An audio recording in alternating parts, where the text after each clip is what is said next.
सियाराम बच्चों, आप सभी का हार्दिक स्वागत है अश्विनी कोचिंग क्लासेस के इस यूट्यूब चैनल पर। बच्चों, कल हमने शुरू करी थी 12th क्लास पॉलिटिकल साइंस का फर्स्ट चैप्टर जिसका नाम था राष्ट्र निर्माण की चुनौतियां।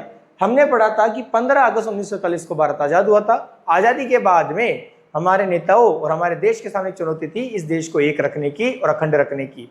हमने ये पढ़ा था कि देश के सामने जो चुनौतियां थी उसमें सबसे पहली चुनौती थी एकता का सूत्र, दूसरी थी लोकतंत्र को कायम रखना और तीसरी थी सभी का विकास। इसके बाद में हमने बेटा ये पढ़ा था कि किस प्रकार फैज अहमद फैज और अमृता प्रीतम ने आजादी में अपना योगदान दिया था, उनकी कविताएं क्या थी, रचनाएं क्या थी। और आज हम जो पाठ शुरू कर रहे हैं आगे का, उसका जो टॉपिक है बच्चों वो रहने वाला है हमारा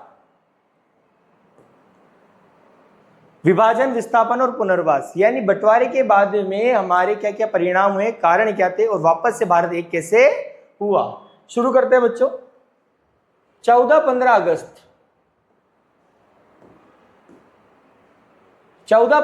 1947 को एक नहीं बल्कि दो राष्ट्र भारत और पाकिस्तान अस्तित्व में आए। विभाजन का मुख्य कारण क्या था बच्चों? ब्रिटिश सरकार द्वारा भारत और पाकिस्तान को फूट डालो और शासन करो नीति के तहत बांटा गया था। मुस्लिम लीग ने द्विराष्ट्र सिद्धांत की बात की थी। इस सिद्धांत के अनुसार भारत किसी एक कौम का नहीं बल्कि हिंदू और मुसलमान नाम की दो कौमों का देश था। कहा जाता है बच्चों कि भारत से पहले पाकिस्तान आजाद होता है 14 अगस्त को। ये क्यों हुआ था? ये हुआ था मुस्लिम लीग की वजह से। मुस्लिम लीग एक ऐसा संगठन था जो मुसलमानों के हितों की रक्षा के लिए एक अलग देश की मांग कर रही थी, जो था पाकिस्तान। कांग्रेस और कई बड़े नेता इसके खिलाफ थे। द्विराष्ट्र सिद्धांत का मतलब होता है, उनका कहना था कि भारत जो है वो हिंदुओं का नहीं बल्कि मुसलमानों का भी देश है, इसलिए उन्हें अपने हितों की रक्षा के लिए एक अलग देश की मांग की थी, जो क्या कहलाया बच्चों? पाकिस्तान। इसी कारण मुस्लिम लीग ने मुसलमानों के लिए एक अलग देश यानी पाकिस्तान की मांग की थी। और पाकिस्तान कब बना था? 14 अगस्त को 1947 को। कांग्रेस ने द्विराष्ट्र सिद्धांत यानी कि पाकिस्तान की मांग का विरोध किया था। विभाजन की प्रक्रिया क्या थी बच्चों? देखते हैं। ऐसा विदित था कि भारत दो राष्ट्रों भारत और पाकिस्तान में विभाजित होगा। मुस्लिम बहुलता को पाकिस्तान में जाना था। यद्यपि यह विचार काफी सामान्य प्रतीत होता है, परंतु यह काफी मुश्किल था। विभाजन की प्रक्रिया का कई समस्याओं से सामना करना हुआ। ये इस प्रकार है। कहानी कहने में बड़ा आसान है कि जो मुस्लिम लोग जो भारत में रह रहे थे उन्हें पाकिस्तान देना था, दे भी दिया। पर अब सबसे बड़ी दिक्कत थी कि जो अल्पसंख्यक भारत में थे उनको इस तरफ बॉर्डर पार करके जाना था पाकिस्तान। ये सिर्फ सुनने में अच्छा था, इसमें कई लाखों लोगों की जान गई थी, हिंसा हुई थी, त्रासदी हुई थी। इसमें हम पढ़ेंगे कि क्या क्या कारण थे। पहला था मुस्लिम बहुलता वाले क्षेत्र स्पष्ट नहीं थे। भारत में कोई भी एक मुस्लिम प्रधानता वाला क्षेत्र नहीं था। इसके लाइन का कहने का मतलब है कि भारत में जो क्षेत्र थे जहां मुसलमान ज्यादा थे वो स्पष्ट नहीं थे कि कौन से थे। हमें यह अंदाजा नहीं था कि किस क्षेत्र में मुसलमान ज्यादा है, किस क्षेत्र में हिंदू ज्यादा है। संगठन के दो क्षेत्र थे, एक पूर्व में था, दूसरा पश्चिम में। यह संभव नहीं था कि दोनों क्षेत्रों को मिला दिया जाए, इसलिए समझौते के फलस्वरूप पाकिस्तान को पूर्वी पाकिस्तान और पश्चिमी पाकिस्तान विभाजित होना था, जो कि एक लंबे भारतीय विस्तार के द्वारा अलग किए हुए थे। अब क्या हुआ बच्चों? एक क्षेत्र जहां पे मुसलमान ज्यादा थे वो थे भारत के पूर्व दिशा में और एक क्षेत्र था भारत के पश्चिम दिशा में। इस प्रकार पाकिस्तान के दो टुकड़े अलग अलग हुए, एक पूर्वी पाकिस्तान और एक पश्चिमी पाकिस्तान। आप याद रखना, पूर्वी पाकिस्तान को सन 1971 की लड़ाई के बाद बांग्लादेश घोषित कर दिया गया था। एक बार आप नोट कर ले ये सब। बच्चों आगे देखते हैं। विभाजन का जो आधार बनाया गया था वो था धार्मिक बहुसंख्या, यानी जिस क्षेत्र में जो धार्मिक बहुसंख्या ज्यादा है वो क्षेत्र उसे दिया जाए। यानी कि एक क्षेत्र जो भारत के पूर्व में था वहां मुसलमानों की संख्या ज्यादा थी, इसलिए वो पूर्वी पाकिस्तान कहलाया। एक क्षेत्र जो भारत के पश्चिम में था उसे पश्चिमी पाकिस्तान बनाया गया था। याद रखना बच्चों, धार्मिक बहुसंख्या में मुसलमानों की आबादी ज्यादा थी। एक इलाका भारत के पूर्व में था और एक भारत के पश्चिम में। जो पूर्व में था बच्चों उसे पूर्वी पाकिस्तान बोला गया था। और ये पूर्वी पाकिस्तान बच्चों 1971 की लड़ाई में क्या बन गया? बांग्लादेश बन गया। और एक हिस्सा क्या कहलाया? पश्चिमी पाकिस्तान, जो वर्तमान में पाकिस्तान कहला रहा है। मुस्लिम क्षेत्रों के भीतर असहमति कैसे थी? कई मुसलमान ऐसे थे जो भारत में ही रहना चाहते थे, उन्होंने मुस्लिम लीग की बात का विरोध किया था और द्विराष्ट्र सिद्धांत का खंडन किया था। उनमें सबसे फेमस कौन थे? देखो, सभी मुस्लिम बहुल क्षेत्र पाकिस्तान में नहीं जाना चाहते थे। खान अब्दुल गफार खान, जो कि NWFP के निर्विरोध नेता थे, जो फ्रंटियर गांधी के नाम से लोकप्रिय थे, उन्होंने द्विराष्ट्र सिद्धांत का जबरदस्त विरोध किया, हालांकि उनकी आवाज को नजरअंदाज करके NWFP पाकिस्तान के साथ मिल गया। यानी कि एक ऐसा शख्स जिसे सीमांत गांधी के नाम से जाना जाता था और पश्चिम उत्तर सीमा प्रांत में वो बहुत फेमस थे, उन्होंने द्विराष्ट्र सिद्धांत का खंडन किया और पाकिस्तान में न जाने के वजह भारत में रहने का समर्थन किया। इसलिए उनके द्वारा, उनकी पार्टी द्वारा उनको निकाल दिया गया था। वो थे खान अब्दुल गफ्फार खान, और ये आपके बोर्ड के हिसाब से इंपॉर्टेंट है। ब्रिटिश इंडिया के मुस्लिम बहुल प्रांत पंजाब और बंगाल में अनेक हिस्से बहुसंख्यक गैर मुस्लिम आबादी वाले थे। यानी कि वो जो गैर मुस्लिम का मतलब हो गया जो मुसलमान नहीं, यानी कि हिंदू और सिख थे। विभाजन की सबसे बड़ी कठिनाई थी अल्पसंख्यकों की। भारत के पंजाब और बंगाल में लाखों की संख्या में मुस्लिम थे। दिल्ली और भी कई इलाकों में मुस्लिम लाखों की संख्या में थे। अल्पसंख्यकों की समस्या, अल्पसंख्यक कौन थे बच्चों, वो देखते हैं।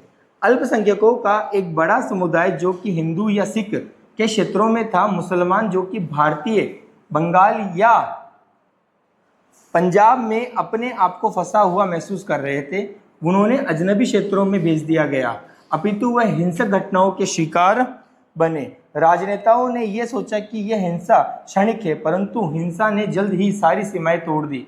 अल्पसंख्यकों को अपने घर छोड़ने पड़े थे। अल्पसंख्यक कौन थे बच्चों, वे लोग जो या तो हिंदू और सिखों के इलाके में बहुत कम थे, उन्हें उस इलाके में छोड़ दिया गया जहां पर उनके साथ हिंसा हुई, और वो हिंदू और मुसलमान यानी वो हिंदू और सिख जो मुस्लिम क्षेत्रों में कम पड़ गए थे, उन्हें वहां पर हिंसा का सामना करना पड़ा था। राजनेताओं को और अन्य लोगों को यह लगा था कि हिंसा कुछ क्षण भर की है, परंतु ये हिंसा ने बहुत बड़ा रूप ले लिया था और लाखों लोगों ने अपनी जान गंवाई और घर बार छोड़े। आप ये नोट कर ले, ये आपके नोट्स है, इसे की PDF आपको हमारे टेलीग्राम चैनल पर मिल जाएगी। अब आगे देखते हैं विभाजन के परिणाम। 1947 में बड़े पैमाने पर एक जगह की आबादी दूसरी जगह जाने को मजबूर हुई थी।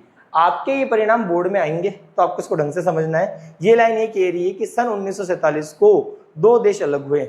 अब उसमें क्या हुआ, लाखों संख्या में एक देश से दूसरे देश लोग जा रहे थे और वो आबादी बहुत परेशान हो रही थी। इस समस्या को सुलझाने में 1 दशक का वक्त लग गया। भारत एक धर्मनिरपेक्ष राष्ट्र है, परंतु पाकिस्तान ने धर्म का उपयोग भारतीय मुसलमानों के खिलाफ नफरत फैलाने में किया। हिंदू समाज का मुसलमानों के प्रति दृष्टिकोण संदेहास्पद था। इससे सांप्रदायिक तनाव, घृणा और हिंसा की शुरुआत हुई थी। भारत एक ऐसा देश है जहां पर धर्मनिरपेक्ष कहा गया है। क्यों? भारत किसी एक धर्म का नहीं बल्कि सभी धर्मों का देश है, परंतु जो मुस्लिम थे जिन्होंने पाकिस्तान का निर्माण करवाया था वो मुस्लिम देश ही कहलाया था, और उन्होंने भारतीय मुसलमानों के मन में ये घृणा और हिंसा पैदा करी कि वो भारत में ना मिले और कहां पे आए, पाकिस्तान में आ जाए। आबादी का ये स्थानांतरण आकस्मिक, अनियोजित और त्रासदी से भरा था। जो आजादी मिली उसके बाद जो बंटवारा हुआ, ना तो प्लानिंग करके बनाया गया था, अचानक हुआ था और बहुत ही ज्यादा हिंसा का रूप लेके वो त्रासदी से भर गया था। लाहौर, अमृतसर और कलकत्ता जैसे शहर सांप्रदायिक अखाड़े में बदल गए थे। बंटवारे के कारण हिंदू, मुस्लिम और सिख आपस में लड़ पड़े, जिससे हिंदू और सिख एक हो गए और अपने क्षेत्र से मुस्लिम लोगों को बाहर निकाला। इन सांप्रदायिक अखाड़ों में हुआ क्या बच्चों कि हिंदू और सिख आपस में एक हो चुके थे और मुसलमानों को भारत से बाहर निकाला गया था। और ये कंडीशन पाकिस्तान के लाहौर वगैरह में हो रही थी, वहां पे मुसलमानों ने हिंदू और सिखों को बाहर निकाला था। विभाजन के कारण लाखों की संख्या में लोग सीमा के दोनों तरफ खड़े थे। पाकिस्तान क्षेत्र में रह रहे हिंदू और सिख भारत में आना चाहते थे और भारत के मुस्लिम लोग पाकिस्तान में जाना चाहते थे। लाखों की संख्या में बॉर्डर पर लोग खड़े थे, वो कई महीनों तक इंतजार कर रहे थे कि उन्हें अपना घर मिले। भारत के लोग जो भारत के मुस्लिम थे वो जाना चाह रहे थे पाकिस्तान में, और जो पाकिस्तान में रह रहे हिंदू और सिख थे वो आना चाह रहे थे भारत में।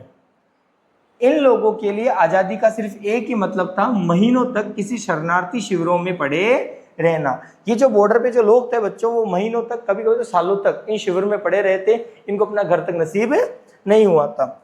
सीमा के दोनों तरफ से महिलाओं और बच्चियों को अगवा कर लिया गया और अगवा करने वाले का धर्म जबरदस्ती अपनाना पड़ा था। जब बॉर्डर पे लाखों संख्या में लोग इकट्ठा हुए तो कुछ लोगों ने अपने फायदे के लिए महिलाओं और बच्चों को कब्जा कर लिया और उनके जबरदस्ती उनसे शादी की और धर्म अपनाया गया था। खुद परिवार के लोगों ने अपने कुल की इज्जत बचाने के नाम पर घर की बहू बेटियों को मार डाला। इस घटना के बाद कई लोगों ने अपने कुल की इज्जत बचाने के लिए अपनी बहू बेटियों को जहर दे दिया या उनका गला घोट दिया और उन्हें मार दिया। आप इसको नोट कर ले एक बार अच्छे से। चलिए बच्चों आगे देखते हैं। भारत और पाकिस्तान के लेखक, कवि और फिल्म निर्माताओं ने अपने उपन्यास, लघु कथा और कविता और फिल्मों में इस मारकाट का जिक्र किया। विस्थापन और हिंसा से पैदा हुए दुखों को अभिव्यक्ति थी। विभाजन की विपदा करते हुए रचनाकारों ने अक्सर वही जुमला इस्तेमाल किया जो इस विपत्ति को झेलने वाले बंटवारे का जिक्र करते हुए कहते हैं। बड़े बड़े जो फिल्म मेकर थे, राइटर्स थे, उन्होंने इस जो घटना थी उस पर एक लाइन लिखी थी बच्चों, जिसपे बीत रही थी। वो लाइन क्या थी बच्चों? वो कह रहे थे, इन सभी के लिए बंटवारे का एक ही मतलब था, दिल के दो टुकड़े हो जाना। वित्तीय संपदा के साथ साथ टेबल, कुर्सी, टाइपराइटर और पुलिस के कर्मचारियों, सरकारी और रेलवे कर्मचारियों का बंटवारा हुआ था। बंटवारे के समय हर चीज का बंटवारा हुआ था। भारत के हर क्षेत्र में, चाहे वो पुलिस का क्षेत्र हो, चाहे वो सरकारी विभाग हो, कुछ भी, उन सबका बंटवारा किया गया था। एक सुई तक का बंटवारा हुआ था। अनुमान लगाया जाता है कि विभाजन के कारण 80 लाख लोगों को अपना घर बार छोड़कर सीमा पार जाना पड़ा था। विभाजन की हिंसा में तकरीबन 5 से 10 लाख लोगों को अपनी जान गंवानी पड़ी थी। लगभग भारत और पाकिस्तान से 80 लाख लोग इधर से उधर हुए थे, जिसमें 5 से 10 लाख लोगों को मृत्यु हो गई थी। अब पढ़ते बच्चों नोट। बंटवारे के बाद 1951 में भारत की कुल आबादी में 12% मुसलमान थे। ये आपके लिए इंपॉर्टेंट है, ये आपके एमसीक्यू में आएगा कि 1951 के वक्त में भारत में कितने फीसदी मुसलमान थे बच्चों? 12%। और सबसे बड़ी समस्या अब हम पढ़ेंगे, और इसी को हम कहते हैं भारत का एकीकरण, रजवाड़ों की समस्या। होता है क्या है बच्चों, जब अंग्रेज भारत से जा रहे थे तब भारत 2 टुकड़ों में बटा हुआ था। वो 2 टुकड़े कौन से थे?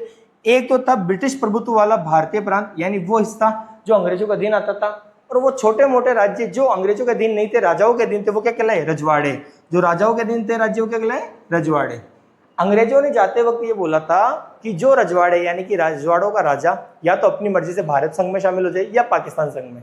अगर वो दोनों में शामिल नहीं होना चाहता तो अपनी स्वतंत्र हैसियत बनाए रखने की उसको आजादी दी गई थी। इस प्रकार कई राजा ऐसे थे जो ना तो भारत में मिलना चाह रहे थे और ना ही पाकिस्तान में, वो अपनी स्वतंत्र हैसियत बनाना चाहते थे। इससे भारतीय अखंडता पर एक बहुत ही खतरा मंडरा रहा था। अब वो हम आगे पढ़ते, इसको नोट कर लो आप। चलिए बच्चों आगे देखते हैं। देसी रियासतों का एकीकरण। ब्रिटिश भारत का विभाजन ब्रिटिश भारतीय प्रांत और देसी रियासतों में हुआ था। ब्रिटिश भारतीय प्रांत और ब्रिटिश सरकार के नियंत्रण में थे। दूसरी तरफ कई छोटे छोटे और बड़े प्रदेश जिन पर शासकों यानी राजाओं का शासन था, जिन्हें देसी रियासत कहा गया था और रजवाड़े कहा गया था। ब्रिटिश शासन के अंदर कुछ हद तक उन्हें स्वायत्ता मिली थी, यानी बेटा उनको कुछ छूट मिली थी। किनको? रजवाड़ों को। यह ब्रिटिश ताज का अधिराजस्व यानी सर्वोपरि शासन था। ब्रिटिश शासन काल के समय भूमि का 1/3 हिस्सा इन राज्यों के नियंत्रण में था। देसी रियासतों का एकीकरण स्वतंत्रता के बाद एक बड़ी समस्या थी। अब वो समस्या क्या थी कि हमने इनको एक कैसे किया, हम इस चैप्टर में आगे बढ़ते हैं। जब ब्रिटिश भारत छोड़कर गए, यानी अंग्रेज भारत छोड़ के गए, उनके 565 देसी रियासतों का अधिग्रहण समाप्त हो गया था। जब अंग्रेज भारत से जा रहे थे तब रजवाड़ों की संख्या कितनी थी भारत में? 565। ब्रिटिश शासन के अनुसार या ब्रिटिश सरकार के अनुसार ये राज्य भारत या पाकिस्तान में विलय के लिए स्वतंत्र थे, खुद स्वतंत्र रह सकते थे। इसका निर्णय इन रियासतों के राजाओं के पास था। अंग्रेजों ने ज्यादा कहा था ये भारत में शामिल हो सकते हैं या पाकिस्तान में, नहीं तो स्वतंत्र हैसियत बनाए रखने की आजादी इनको दी गई थी। इससे भारत के एकीकरण की समस्या गंभीर हो गई। समस्या की शुरुआत तब हुई जब त्रावणकोर के राजा ने अपने आप को स्वतंत्र घोषित कर दिया और हैदराबाद के निजाम और भोपाल के नवाब के ऐसे ही विचार थे। इसका मतलब था भारत के कई नए राज्यों में विभाजित होना। अंग्रेजों के इस प्रस्ताव के बाद में सबसे पहले त्रावणकोर के राजा ने अपने आप को एक अलग रियासत का दर्जा दिया। इसके बाद हैदराबाद और मणिपुर और भोपाल के कई ऐसे शासक थे जिनके मन में भी ये विचार आया था। मुस्लिम लीग ने भारतीय राष्ट्रीय कांग्रेस के इस कदम का विरोध किया।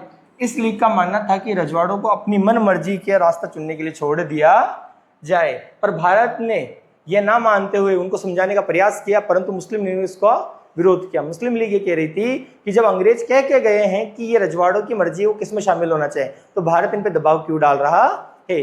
जवाहरलाल नेहरू के कहने पर भारत के एकीकरण की जो जिम्मेदारी थी वो किसको दी गई थी बच्चों? रजवाड़ों के शासकों को मनाने और समझाने की जो जिम्मेदारी थी वो थी भारत के लौह पुरुष सरदार वल्लभ भाई पटेल की, और ये भारत के पहले उप प्रधानमंत्री है।